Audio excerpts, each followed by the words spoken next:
నమస్తే, welcome to Telugu రాజ్యం. ఈరోజు మనతో పాటు ఉన్నారు సీనియర్ జర్నలిస్ట్ భరద్వాజ్ గారు. వారితో మాట్లాడేద్దాం. సార్ నమస్తే. నమస్తే అండి.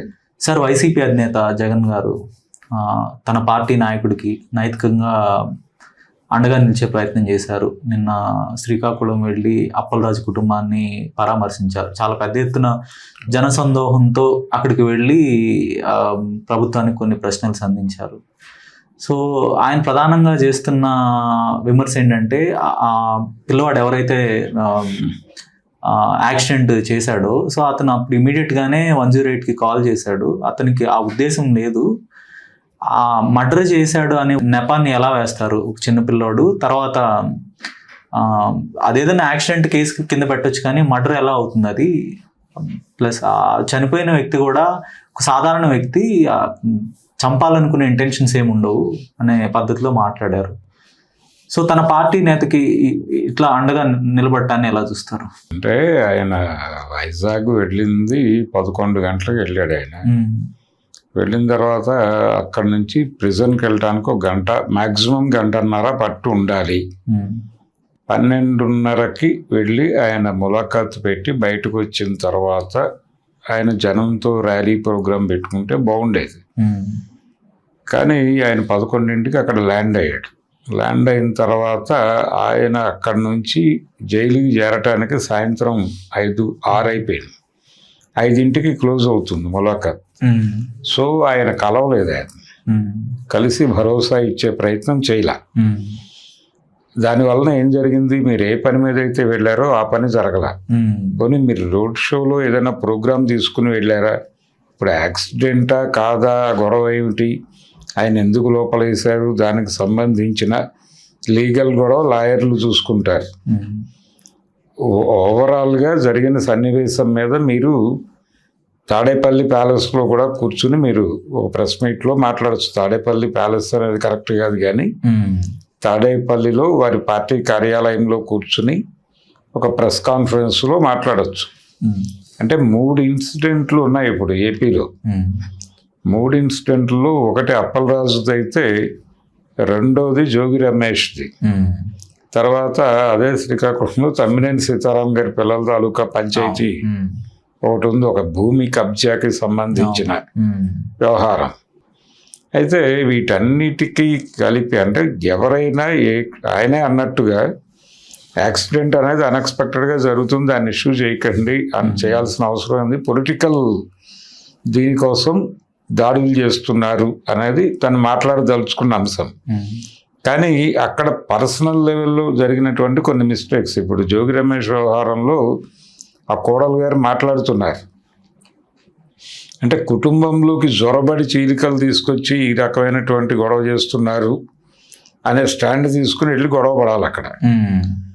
అందుకని నేనేమంటానంటే, వీటిని వాళ్ళకు వదిలిపెట్టేసి ఏదైనా ఇబ్బంది జరిగినప్పుడు మీరు మాట్లాడండి. నిజానికి ఆంధ్రప్రదేశ్లో మాట్లాడాల్సిన విషయాలు చాలా ఉన్నాయి. మీరు అక్కడికి వెళ్ళి కూడా ఆయన్ని కలవాలి, అప్పలరాజుని.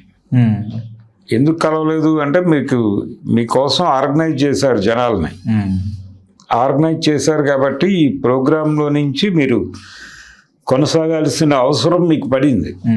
ఇలాంటివి పెట్టుకోకండి. ఇవన్నీ జనం చూసేసారు, అయిపోయింది స్టోరీ. మీరు పార్టీ కార్యాలయంలో కూర్చోవాలి. ఏ ఊరన్నా వెడితే మీ పని అయిపోయిన తర్వాత ముందు ఏ పని మీద వెళ్ళారో ఆ పని కంప్లీట్ చేసుకుని అక్కడ ఉన్నటువంటి వైజాగ్లో ఉన్నటువంటి పార్టీ కార్యాలయంలో మీరు కూర్చుంటే ప్రజలు మీ దగ్గరకు వచ్చి వాళ్ళ సమస్యలు చెప్పుకోగలిగి ఉండాలి. చెప్పుకున్నప్పుడు ఆ ప్రాంత ప్రజల సమస్యలన్నింటినీ మీరు తీసుకొని అడ్రస్ చేస్తూ అక్కడే మాట్లాడి పార్టీ క్యాడర్కి ఒక ప్రోగ్రాం ఇచ్చి, ఇదిగో ఇన్ని సమస్యలు చెప్తున్నారా, మీరు ఇప్పటిదాకా ఎందుకు నా దృష్టికి తీసుకురాలేదు, కాబట్టి రేపటి నుంచి దీనికి సంబంధించి కార్యక్రమం ఇది, ఈ పద్ధతిలో మీరు చేయండి, ఒక 1 నెల రోజుల తర్వాత మళ్ళీ నేను వస్తాను. ఈ పద్ధతిలో పెడితే ఆయన పార్టీ స్ట్రెంగ్థన్ అవుతుంది. కానీ రోడ్ షోల వలన పెద్దగా ప్రయోజనం ఏమీ ఉండదు. రెండోది ట్రాఫిక్ జాము, ట్రాఫిక్కి సంబంధించి జనాలు సఫర్ అయి ఉంటారు కొంతమంది. రెండోది ఈ మొబిలైజేషన్ ప్రోగ్రాంలో భాగంగా పనులు మాన్పించి పట్టుకొచ్చి ఉంటారు జనాల్ని. నేతలకు ఒక పెద్ద పని అది. అదే ఇవన్నీ ఎందుకు అనవసరంగా ఈ ప్రోగ్రామ్ ఇవన్నీ అయిపోయినాయి, జనం చూసేశారు. మీరు కొంచెం ఇన్నోవేటివ్గా వెళ్ళాలి. ఓకే, ఇన్నోవేటివ్గా వెళ్ళి మీరు స్ట్రైట్ ఆయన్ని కలిసి ఆయనకు భరోసా ఇచ్చి ఉండేవారు. లేదు ఆయన ఇంకేదైనా కొత్త విషయాలు చెప్పేవాడు. లోకల్ పార్టీ యూనిట్స్ని యాక్టివేట్ చేయటం అనే నిర్మాణాత్మకమైనటువంటి కార్యక్రమం జరగట్లేదు. తెలుగుదేశంలోనూ ఉండదు అది, వైసీపీలో కూడా అలాంటిది చేయటం లేదు.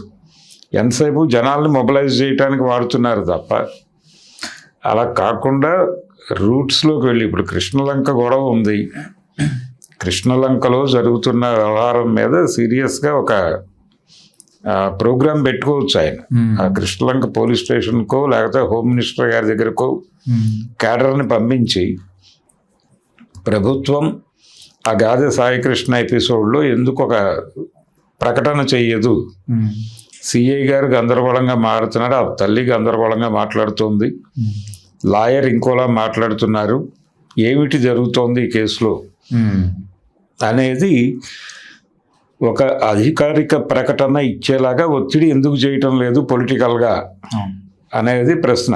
ఇలాంటివి 100 ఉన్నాయి. ఇప్పుడు వైజాగ్ వెళ్ళాడు ఆయన, ఆ వైజాగ్లో ఉన్నటువంటి ఇష్యూస్ మనకి కనిపించేవే ఉన్నాయి. నీటి కరువు ఉంది అక్కడ, దాని మీద మాట్లాడి ఉండాలి, దాని మీద జనాల్ని మోటివేట్ చేసి ఉండాలి. అక్కడ మీరు అది పట్టుకొస్తున్నారు గూగుల్ డేటా సెంటర్, అది నీళ్లు తాగేస్తుంది, దానికి మంచి నీళ్లు కావాలి, ఆ మంచినీళ్ళు మొత్తం దీనికి కేటాయిస్తే విశాఖపట్నానికి ఏం పోస్తారు, వీళ్ళు చూపిస్తున్నటువంటి దానికి అమెరికాలో కూడా ఇలాంటి వాటిని సస్టైన్ చేయలేక ఇక్కడ ఇలాంటి ఏరియాలకు తోసేస్తున్నారు వాళ్ళు. అందుకని ఇలాంటివి కొంచెం జనాలకు వివరించి అవేర్నెస్ తీసుకొచ్చి, అలాగే భోగాపురం ఎయిర్పోర్టు దానికి సంబంధించిన భూసేకరణ, ఆ భూసేకరణ వలన సఫర్ అయినటువంటి వాళ్ళు, భూములు కోల్పోయి రేపో ఎల్లుండో ముష్టివాళ్ళుగా మారబోతున్న వాళ్ళు, ఈ ఇష్యూస్ మీద ఆయన కాన్సన్ట్రేట్ చేసి గొడవ చేసుకుంటే అక్కడ బాగుండేది. ఇంకా జనాలతో కనెక్ట్ అయితే చాలా విషయాలు వచ్చి ఉండేవి ఆయనకి. అందుకని అలాంటి నిర్మాణాత్మకమైనటువంటి కార్యక్రమంలోకి జగన్ గారు ఎడితే బాగుంటుంది. కానీ నిజానికి ఆయన ప్రిజన్కి వెళ్ళి పరామర్శించడం అనేది మంచి ఆలోచనే. అయితే ఏ సందర్భంలో అది వర్కౌట్ అవుతుందంటే, అక్కడ ఏదైనా ఇష్యూ పబ్లిక్ ఇష్యూలో అనుకోకుండా వైఎస్ఆర్సీపీ నాయకులు అరెస్ట్ అయ్యారు అనుకోండి, లేదు అనుకునే కాన్షియస్గానే గవర్నమెంట్ ఇరికిస్తుంది. ఇప్పుడు ఉదాహరణకు మొన్న అంబటి రాంబాబుని ఇరికించటమే, ఏది ఆ ముద్రగడ పద్మనాభం ఇంటి దగ్గర ఆయన వద్దని చెప్పాడు. ఇన్ రిటర్న్ ఆయన వీలునామాలో రాసుకున్నాడు, నాకు అధికారిక లాంఛనాలు ఇలాంటివి వద్దు, ఈ ప్రభుత్వం నా డిమాండ్లు ఏ రోజున పట్టించుకోలేదు కాబట్టి వాళ్ళు ఇచ్చే గౌరవ వందనం నాకు అక్కర్లేదు అని రాశాడు ఆయన. రాసినప్పుడు వద్దు, ఆయన ఇన్ రిటర్న్ ఉంది బాబు, మీరు బయటికి వెళ్ళి వాయించుకోండి అని చెప్పి ఉండాలి. చెప్పి కొంచెం అలా చెయ్యేశాడు ఆయన. దాన్ని లీడ్ తీసుకుని వీళ్ళు కేసు పెట్టారు, దాని మీద మీరు గొడవ చేయండి, తప్పులేదు. కానీ ఇది పర్సనల్ గొడవలలోకి పార్టీ ఇన్వాల్వ్ అవడం అనేది ఇబ్బంది. ఇదే దీంతో రేపు జోగి రమేష్ గారి ఎపిసోడ్లో వెళ్ళారనుకోండి, అది రకరకాలుగా ప్రచారం చేస్తారు వాళ్ళు. అవతల వాళ్ళకి ప్రచారం చేయటానికి కంటెంట్ జనరేట్ చేయటం అనే పని మానేయాలి ముందు ఈయన. ఇప్పుడు నిన్నటి నుంచి తెలుగుదేశం పార్టీకి చెందిన మీడియా హ్యాండిల్స్ అన్నీ గగ్గోలు పెడుతున్నది ఏంటంటే, ఈయనకి 5 గంటలు ఎందుకు పట్టింది ఎయిర్పోర్ట్ నుంచి సెంట్రల్ జైలుకి వెళ్ళటానికి అనే దాని మీద రకరకాల కథనాలు వండుతున్నారు. బడ్జెట్ ఎంత అయి ఉంటుంది ఈ ప్రోగ్రామ్కి, మరి ఆయన కలవకుండానే వెనక్కి వచ్చేసాడు, నైట్ అక్కడే పడుకుని పొద్దున్నే కలిసి ఉండాలి కదా, కలవటం కోసం వెళ్ళినోడు, అంతకు మించి ఇక్కడికి వచ్చి చేసే పనే ఉంది. వైజాగ్లో ఏదన్నా ఒక గెస్ట్ హౌస్ లేకపోతే వారి పార్టీ కార్యాలయంలోనూ ఎక్కడో పడుకుని రావాలి కదా పొద్దున్నే. అంత బాధ్యత ఉన్నవాడైతే ఎందుకు రాలేదు? ఈ గోలంతా అయిపోయాక రోడ్ షో చేయడానికి వచ్చాడా, పరామర్శించడానికి వచ్చాడా, ఇలా 100 కథలు వేస్తున్నారు. ఈ విధంగా తెలుగుదేశం మీడియా హ్యాండిల్స్కి కంటెంట్ ప్రొవైడ్ చేసే ప్రోగ్రాం నుంచి ముందు బయటకు రావాలి ఆయన. ఇది లేకపోయినా చేస్తారు వాళ్ళు. కానీ జనాన్ని తమ వైపు తిప్పుకోవటానికి దీనిలో కొన్ని లూజ్ ఎండ్స్ ఉన్నాయి, అలాంటివి ఉండకూడదు. జగన్ ఇక్కడికి వెళ్ళిన పర్పస్ ఆయన అధికార పక్షం యొక్క కక్ష సాధింపు చర్యల్ని ఎస్టాబ్లిష్ చేయడం అని మనకు క్లియర్గా అర్థమైంది. అంతవరకు ఆయన సక్సెస్ సాధించాడా? ఆయన పెట్టిన ప్రెస్ మీట్లో మాట్లాడిన మాటలు కానీ? అదేనండి నేను అనేది, అది ఇక్కడే చేయొచ్చు కదా. ఇప్పుడు అక్కడికి వెళ్ళి ఆయన కలవకుండా బయట నిలబడి మాట్లాడి వచ్చేసాడు. ఆయన కలవటం కోసం వెళ్ళింది ఆయనకి భరోసా కల్పించడానికి. ఆ భరోసా కల్పించే కార్యక్రమం జరగలేదు. అక్కడ భరోసా కల్పించడం అంటే ఇన్ ది సెన్స్ ఆయన బయట మాట్లాడాడు. ఈ మాట్లాడింది తాడేపల్లిలో కూడా మాట్లాడొచ్చు ఆయన. అంటే తాడేపల్లిలో మాట్లాడుంటే ఒకటి వాళ్ళ కుటుంబ సభ్యులను కలిసే అవకాశం ఉండదు, చిన్నపిల్లలే వాళ్ళు కూడా, వాళ్ళకి కొంత భరోసా ఇవ్వటం కానీ, లేదంటే ఇంత మొబిలైజేషన్ అనేది కూడా కొంత అప్పలరాజు కుటుంబానికి కొంత భరోసా ఇస్తుంది కదా. పార్టీ మొత్తం మనతో ఉంది, మన్ని పట్టించుకుంటోంది, ఆ భరోసా ఇవ్వచ్చండి. అది కాదు ఇష్యూ. అంటే ఇంత సెటప్ చేసినప్పుడు మీరు ఒక గంట ముందు వచ్చినా కలిసి ఉండేవాడు. ఆ కలవటం అనే దాని మీద కేంద్రీకరణ జరగల. అందుకని అంటే ఆయన ధోరణిలో ఆయన ఉంటున్నాడు కానీ దాని నుంచి బయటకు రావడం లేదు. అది కక్ష సాధింపు కూడా ఉండే అవకాశం ఉంది. ఎందుకంటే వీళ్ళు ఎవరు కూడా పార్టీలుగా బిహేవ్ చేస్తున్నారు కానీ గవర్నమెంట్గా లేరు. చాలా ఓపెన్గానే కక్ష సాధింపు చర్యలు జరుగుతున్నాయి అక్కడ. జరుగుతున్నాయి కాబట్టి దాన్ని కొత్తగా ఎస్టాబ్లిష్ చేయటం ఏముంది, మామూలుగానే మాట్లాడచ్చు.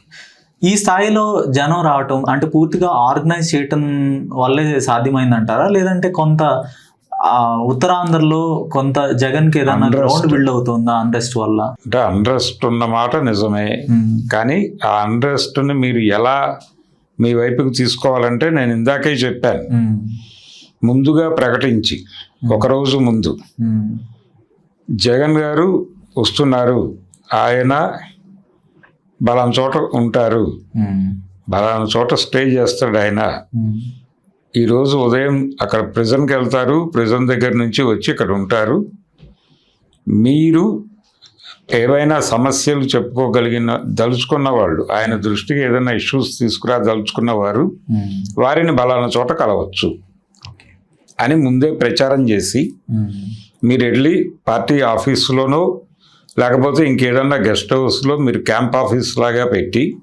ఒకరోజు స్టే చేస్తే ఈ రోడ్డు షో కంటే ఎక్కువ ఎఫెక్ట్గా మీ దగ్గరికి ఇష్యూస్ వచ్చిండేవి. వాటి ఆధారంగా మీరు ఒక ప్రోగ్రామ్ ఇచ్చి వచ్చుంటే అది నిర్మాణంలోకి వెళ్ళేది. అలా మీరు ప్రజలలో ఉన్న అన్రెస్ట్ని ఆర్గనైజ్ చేసి మీ వైపు నడిపించుకోవాలి. అలా కాకుండా ఎవరినో జనాలని మొబిలైజ్ చేయండి బాగోదు అని చెప్పి వాళ్ళు జనాలని తీసుకొచ్చి ఈ తీసుకొచ్చిన జనాల్లో నుంచి విపక్షానికి, ఇప్పుడు అధికార పక్షంలో ఉన్నటువంటి పార్టీకి సమాచారం వెళ్ళి వాళ్ళు ఇంత డబ్బులు ఇచ్చి తెచ్చారట అని మాట్లాడి ఎందుకు వచ్చిన గోల ఇదంతా. విషయానికి ఒక కన్ఫైన్ అయి ఉంటే అంతే, విషయానికి కన్ఫైన్ అవ్వాలి, జనంతో కాంటాక్ట్లో ఉండాలి, జనంతో కాంటాక్ట్లో ఉండాలి. జనం ఏ సమస్య అయినా వచ్చి మీతో చెప్పుకోగలిగిన పరిస్థితి ఉండాలి. మీరు వెంటనే వాళ్ళకి ప్రోగ్రామ్ ఇవ్వగలిగి ఉండాలి. మాస్ మొబిలైజేషన్ ఇవన్నీ సాధ్యం కాదు, అంటే ఇండివిజువల్ గా మాట్లాడుతాం కుదరదు, అది కుదరదు. అందుకని మీరు స్పెసిఫిక్ గా ఉండాలి. ఉంటే ఇవన్నీ తర్వాత చేసుకోవచ్చు, ఏదో ప్రోగ్రాంలో భాగంగా చేసుకోవచ్చు. ఈ ర్యాలీలు ఇలాంటివి. ఇప్పుడు ఏమవుతోంది, ఈయన ప్రభుత్వం నుంచి పర్మిషన్ కూడా లేకుండా ర్యాలీ చేశాడు. 5 గంటలు అక్కడ నుంచి చేసేటప్పుడు పర్మిషన్ అడుగుంటే మేము ఇంకో పద్ధతిలో చేసేవాళ్ళం కదా అని వాళ్ళకి ఎందుకు మాట్లాడే అవకాశం కల్పించాలని మీరు. హలో, తెలుగు రాజ్యం ఛానల్ చూస్తున్నారా? సామాజిక రాజకీయ జీవన చిత్రణే తెలుగు రాజ్యం. అతిశయోక్తులు అసత్యాలు ఉండవు. రాజకీయ కోణం కాదు, ప్రజా కోణమే కొలబద్ద. తెలుగు రాజ్యం వీక్షణ మీ ఉత్తమ అభిరుచికి నిదర్శనం.